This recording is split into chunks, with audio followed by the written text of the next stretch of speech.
E você não precisa ser bolsonarista de forma nenhuma, que aliás é a tentativa da narrativa dos aliados do governo Lula de colar a ideia de que qualquer pessoa que faça uma crítica, por exemplo, como fez o Denis com relação à menina do batom, enquanto a gente sabe que no Brasil o narcotráfico domina grande parte do país, a soberania está perdida, inclusive na Amazônia, em grande parte, para o narcotráfico, e fica essa discussão ao redor da menina que pegou 14 anos de prisão porque pintou uma frase, infelizmente dita pelo próprio ministro Barroso, e que ele foi perseguindo o ministro, e o ministro se vira e fala: perdeu mané, que é a frase que a menina do batom escreveu na estátua, né? Ao mesmo tempo, quando também o ministro Barroso fala: derrotamos o bolsonarismo numa reunião de estudantes.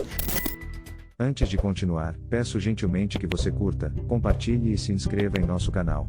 Ative o sininho das notificações para receber nossas atualizações em tempo real. Seu comentário é essencial, pois ajuda mais patriotas a terem acesso a essas informações importantes. Agradeço desde já a sua participação. Estamos precisando de salvadores?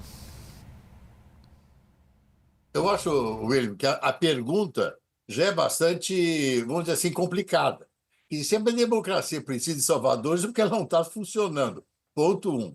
O pressuposto de uma democracia funcionando são as instituições, são as regras. É a obediência às regras, a convicção de que as regras devam ser seguidas. O que nós terminamos por colocar como problema de um salvador da democracia é aquele que lá pelas tantas não utiliza métodos democráticos para se perpetuar no poder. Quer dizer, o salvador é aquele que não segue regras, aquele que surge de uma situação de emergência. E essa situação de emergência pode perpetuar o salvador na posição daquele que queira continuar. Então, a pergunta aí, digamos, tem um certo sentido, vamos dizer assim, messiânico. Quer dizer, teríamos a necessidade de um salvador. Agora, o messianismo, nesse aspecto, é o contrário da democracia, né? Ou seja, ele acredita num homem providencial. Um homem providencial que, por definição, não é normal. E, nesse sentido, até diria que se coloca acima das regras. Então, eu acho que nós não precisamos, digamos, de um salvador. Vou colocar a mesma pergunta inicialmente a vocês três, Pondé. Precisamos de salvadores? Então, eu concordo bastante com o que falava o Denis. Eu diria que a gente hoje precisaria de novos líderes políticos, pensando no universo federal assim, né? A gente está muito mal servido. A minha impressão é que a delinquência tomou conta de Brasília. Ela está presente, seja no executivo, seja no legislativo, mesmo no judiciário. A forma como essa liderança, a gente pode pegar exemplo, seja de Lula, seja de Bolsonaro, para pegar duas figuras, e a minha impressão é que enquanto, falando praticamente, se a gente tiver opções de 26, Lula ou Bolsonaro, talvez Bolsonaro não chegue lá, a gente está muito mal. Quando eu vejo gente que está capacitado, tem experiência, faz parte do pensamento público em geral, desejar, por exemplo, que Lula venha a ser o candidato 26, me dá a impressão que a democracia precisa ser salva, no sentido de que é a mesma coisa de quem insiste em achar que o Bolsonaro é uma grande figura. Né? Na minha leitura, o movimento bolsonarista, até então, tem destruído a capacidade de se fazer uma crítica ao monopólio que o PT tem no país. Ele só atrapalha. Então, o salvador, entre aspas, seria se aparecesse alguns candidatos, seja à direita, seja à esquerda, que rompesse com esses dois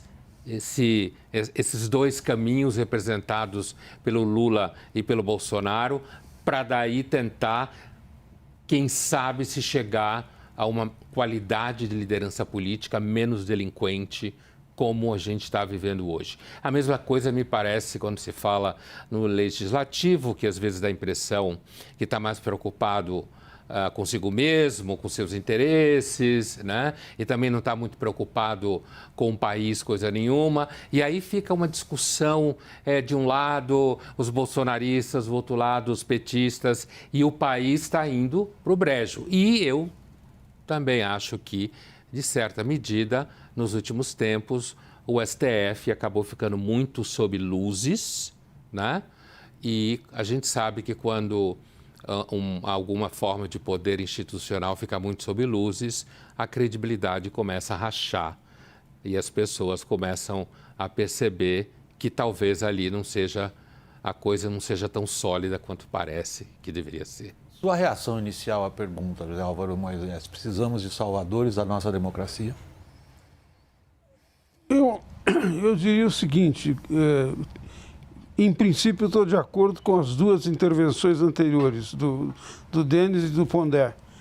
Por um lado, regras são absolutamente fundamentais para funcionar um regime complexo como é a democracia. Em segundo lugar, realmente, no caso do Brasil, depois de um grupo grande de líderes que conduziram a democratização e eram figuras de estadistas em alguns casos, né? Desapareceu e nós ficamos com poucos líderes incapazes de fazer essa articulação que foi dito aqui, que é absolutamente necessária para o funcionamento do regime. Agora, eu acho, William, que a pergunta não é tanto dos salvadores, mas é da reforma que é necessário fazer. Nós não precisamos de salvadores, nós precisamos reformar a democracia para fazê-la funcionar melhor. Reformar no sentido do que não está funcionando bem no Brasil. Eu menciono muito rapidamente apenas 3 elementos dessa reforma. Primeiro, o presidencialismo de coalizão colapsou.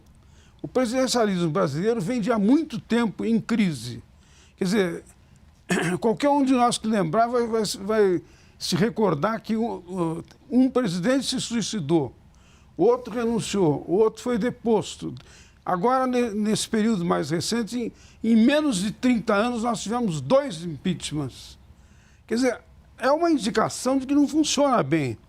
Não é? Eu me lembro de um cientista político espanhol que vivia nos Estados Unidos, o Juan Lins. Ele dizia... Um especialista da América Latina, por sinal, né? O presidencialismo do tipo brasileiro da América Latina tem uma tal rigidez que não tem saída para as crises. E é o que nós temos. Quer dizer, quando tem crise que envolve o presidencialismo, o presidente e o seu apoio, quando a crise se torna emergente, você só tem 2 saídas. Ou espera até o final do mandato, o que significa prolongar a crise por um período muito longo, ou então o impeachment que traumatiza a sociedade, divide e não resolve o problema, né? Eu acho que tem um segundo problema, que é a representação. Presidencialismo, eu vejo esses problemas. Representação, as pessoas não se sentem representadas. Os partidos, com raras exceções, são muito esvaziados. Se comportam mais como organizações que querem buscar benefícios do que propriamente com o chamado bem comum, quer dizer, responder à sociedade. E o terceiro problema, eu acho que nós estamos resolvendo, exige uma discussão mais profunda, mas nós estamos resolvendo em grande parte porque houve mudanças políticas no país recentes que levaram à situação em que hoje os militares, que durante muito tempo foram um problema, muita intervenção militar, não é? Que, num certo sentido, descaracterizou a República e a própria democracia. Agora, num certo sentido, eu vejo sinais de que as próprias corporações estão se dando conta que não é esse o seu papel e, de alguma maneira, estão sintonizando com a necessidade da democracia funcionar bem, administrada pelos civis, independente de intervenções. Então, essas 3 questões, eu acho que são fundamentais para pensar uma reforma que exclui a necessidade de salvadores. Aliás, eu acho que a ideia de salvadores da democracia é uma contradição. A democracia funciona bem quando ela não precisa ter salvadores. Como começamos afirmando. Agora, eu queria pensar um aspecto dessa grande abrangência de temas que você colocou para a nossa apreciação, Zé Álvaro, que é das corporações, eu vou falar da corporação do judiciário. Ainda o exemplo mais recente que eu quero trazer aqui para você, em primeiro lugar, Denis, foi essa homenagem prestada há poucos dias atrás ao ministro Alexandre de Moraes pelo Tribunal de Contas da União aqui em São Paulo, na qual, nessa ocasião, ele proferiu um discurso onde ele se apresenta como salvador da democracia, particularmente a instituição a qual ele pertence. Não fosse o STF, não estaríamos numa democracia.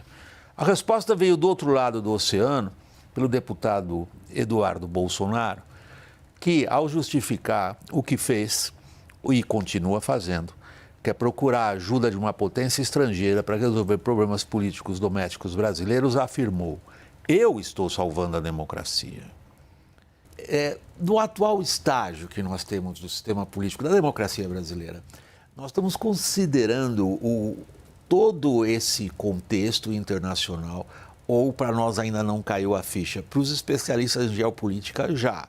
O que eles têm dito é que os agentes políticos brasileiros não se deram conta de tudo que está em jogo, do perigo da situação internacional, de como isso nos afeta ou não. Eu concordo que sim, grande parte não está consciente. As bravatas, o Lula saltitante nos palanques, brincando de que vai, parecendo o velho personagem do Chico Anísio no Chico City, para quem lembra, que vai entrar em guerra com os Estados Unidos, e quem sabe vence e vai aumentar a produção de rapadura para poder dar rapadura para os americanos. Eu acho que grande parte sim. E eu me lembrei, enquanto falava o Denis, no primeiro semestre eu tive num congresso de Relações Internacionais, Ciência Política, numa universidade europeia, e tinha lá um especialista em estratégia geopolítica americano, ítalo-americano, na verdade, dupla nacionalidade e tal, e que ele começou ali, o público era basicamente europeus, 90% europeus, e ele começou a fala dele, a conferência dele, dizendo assim: this is a wake-up call. Esse é o despertar, é o alarme tocando. This is a wake-up call. Vocês, europeus, e ele continua a frase, tiraram férias da história. Acabou as férias. Ele se referia tanto à guerra da Ucrânia, especificamente, foi justamente quando teve aquele grande ataque ucraniano à Rússia, a gente estava nesse seminário. Ele se referia ao próprio governo Trump, ao discurso do J.D. Vance, né? E ele falava: olha, isso é o alarme para vocês. A Europa tirou férias da história. Acabou. A história voltou. A Europa vai ser obrigada a voltar à história. Por quê? Porque a Europa tem um enorme trauma de 2 grandes guerras, grosso modo, na primeira metade do 20, depois tirou férias. No sentido de que, não, aqui a gente sempre vai fazer tudo que é certo, é um lugar lindo, não acontece nenhum problema, todo mundo está certo, quando na realidade o mundo nunca foi assim. Não se trata de dizer que isso é legal. Por isso que eu lembrei da formulação dele, wake up call, é o despertador, acorda, a história voltou, vocês europeus tiraram férias. Eu acho, voltando ao que você falava na pergunta, que isso vale um pouco para o Brasil. Né? Vale um pouco para o Brasil. Quer dizer, o Brasil precisa um pouco, um alarme, a perceber que ele está de novo ligado a uma história internacional, que as coisas que acontecem aqui é representativo desse certo hemisfério, certo? E que, infelizmente, nesse momento, já desde o Bolsonaro, ainda que com sinal trocado, a diplomacia brasileira é uma catástrofe. E o Lula continuou a catástrofe com o sinal trocado, brincando de amigo do Irã. Todo mundo que conhece geopolítica sabe muito bem que o Irã é um país extremamente perigoso naquele universo onde ele está inserido. Todo mundo que sabe geopolítica sabe disso. E o Brasil fica brincando de aliado do Irã, como se o Brasil a geopolítica brasileira e grande parte dos agentes políticos brasileiros continuassem sendo alunos de ciências humanas de um centro acadêmico de universidade e não tivesse percebido que não, acabou.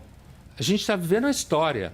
E nesse momento, assim como a gente precisa de elementos que não sejam delinquentes, como eu tenho costumado dizer, na liderança do país, a gente também não pode ter delinquentes liderando a geopolítica do país. Senão a gente fica, de fato, à mercê de situações que sejam verdadeiras saia justa. A forma como o governo Lula reagiu a essa história das tarifas e não sei o quê, esse patriotismo, neopatriotismo, porque o anterior era do Bolsonaro, né? Esse neopatriotismo do governo Lula e companhia, quer dizer, há muito tempo se sabe que o patriotismo normalmente é o último refúgio dos canalhas. Frase famosa do historiador. Se você assistiu até aqui, gostaria muito de saber sua opinião. Deixe seu comentário para ajudar no engajamento, curta e compartilhe com seus amigos. Se é a sua primeira vez aqui ou ainda não se inscreveu, considere se inscrever e ativar as notificações para não perder nenhum conteúdo. E lembre-se, direita segue direita. Confira mais um dos vídeos que estão aparecendo na tela.